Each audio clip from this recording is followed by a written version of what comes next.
La question de la folie de Poutine. Vous l'avez entendu aussi, Poutine est fou, c'est un fou. Bien sûr.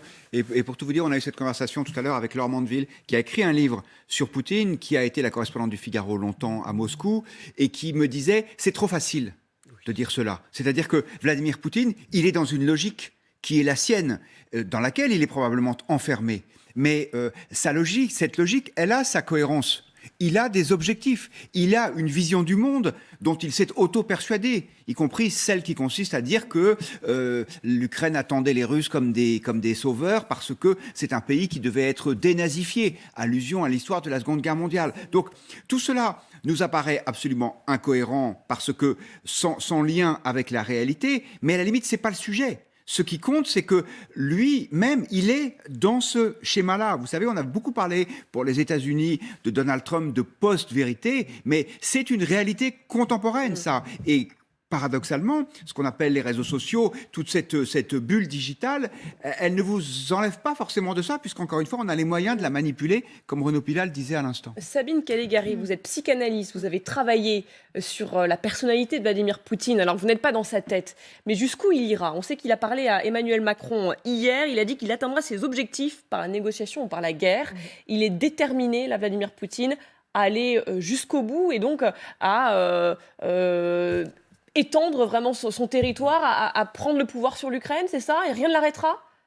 C'est évidemment la question qui est posée derrière le vocable de fou. C'est, y a-t-il une limite à Vladimir Poutine? Est-il totalement incontrôlable? Est-il totalement insensé? Est-il capable de tous les passages à l'acte? Pour rebondir sur ce que dit Guillaume Roquette à juste titre, il y a quelque chose de très structuré dans la logique de Poutine. Donc, je répondrai du point de vue de la clinicienne que c'est une maladie mentale qui se caractérise par un monde intérieur, une logique extrêmement structurée qui s'appelle la paranoïa.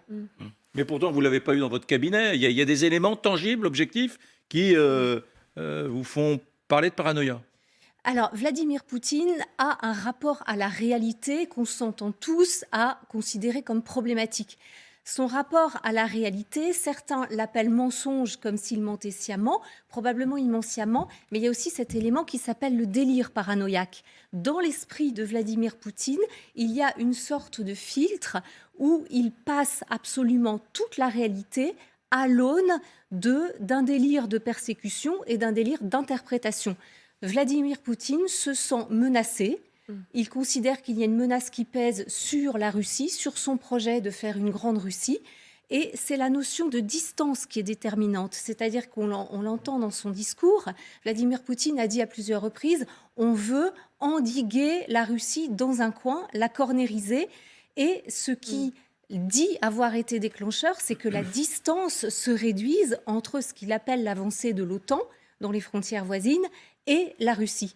Donc lui, sa logique, sa réalité n'est pas saine. Donc c'est une maladie mentale. Alors à considérer qu'il est effectivement paranoïaque, ou qu'il ait des travers paranoïaques, est-ce que justement les Européens et les Français ont raison d'avoir peur, notamment de la question du faux nucléaire? Vous me disiez avant l'émission que c'est une question que désormais la plupart de vos patients vous posent à Paris, en Occident, en France. Est-ce que vous le croyez assez fou pour appuyer sur le bouton? C'est un truc qui obsède la société française. Oui, ça obsède la société française parce que là, c'est la menace pour n'importe qui. C'est plus une question de progression, d'appartenance, de logique de guerre. C'est le geste insensé de quelqu'un qui, acculé, pourrait avoir ce passage à l'acte fou.